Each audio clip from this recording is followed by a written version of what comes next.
Nag-alala ang maraming fans ni Chris Aquino nang sa kanyang Instagram ay binahagi niya nitong January 13, araw ng Martes, na humihingi muli ng panalangin.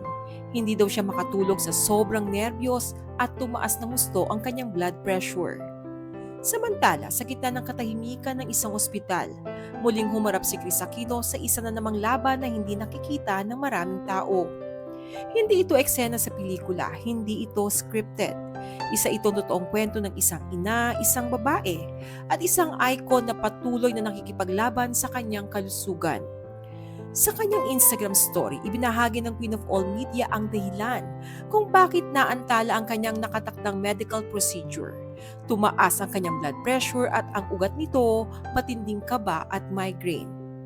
Aminado si Chris na hirap siyang matulog bago ang procedure. Dinadala siya ng takot, pangamba at pagod. Nervous, having trouble sleeping. My procedure was rescheduled because my BP last night was too high. My heart is overwhelmed, praying for peace.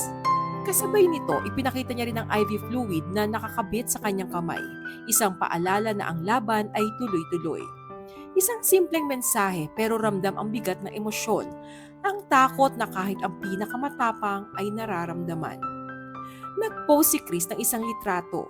Nakaupo siya sa hospital bed, suot ang hospital gown. Katabi ang kanyang dalawang anak na sina Josh at Bimbi. Sa caption niya, detalyado niyang ikinuwento ang nangyari. This surgery was delayed from yesterday to very soon because my BP was sky high the whole of Sunday. The culprit, my migraine. Pinasalamatan niya ang kanyang pain management doctor na si Dr. Henry Liu at ang buong medical team na tumulong upang maayos ang kanyang kondisyon, even if it meant being given a pharmacy. Ikinuwento rin ni Chris na habang papasok na siya sa pre-op area, napansin niya ang malakas na panginginig ng kanyang panganay na si Josh. Otomatikong hinawakan nito ang kamay ng nakababata niyang kapatid na si Bimbi. Isang tahimik na eksena ng pagmamahalan at proteksyon. I did something right in making sure Bim grew up knowing he'll be responsible for his kuya, and kuya feels secure with Bim. Going in, #family. Hindi kailangan ng mahahabang salita para ipakita ang tibay ng kanilang samahan.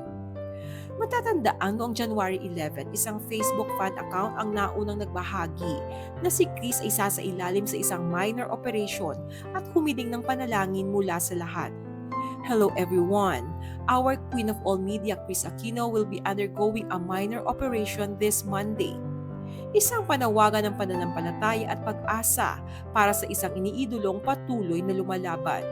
Hindi lingid sa kaalaman ng marami na matagal nang ibinabahagi ni Chris sa lahat ang kanyang pakikipaglaban sa multiple autoimmune diseases.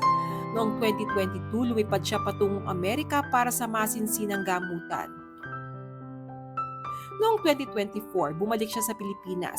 Hindi pa lubos na magaling pero puno ng tapang. Kahit paulit-ulit ang pagsubok, hindi nauubos ang kanyang pag-asa na sa pamamagitan ng dasal ay muli siyang gagaling. Noong December, inamin ni Chris na mabigat sa puso ang Christmas at New Year para sa kanya. The Christmas-New Year break has been heartbreaking. Kakayanin ko pa ba? Prayers, please. I'm sorry for asking again. Sa likod ng ngiti sa kamera, may mga gabing punong-puno ng luha at tanong. Pero sa bawat pagod, may pasasalamat.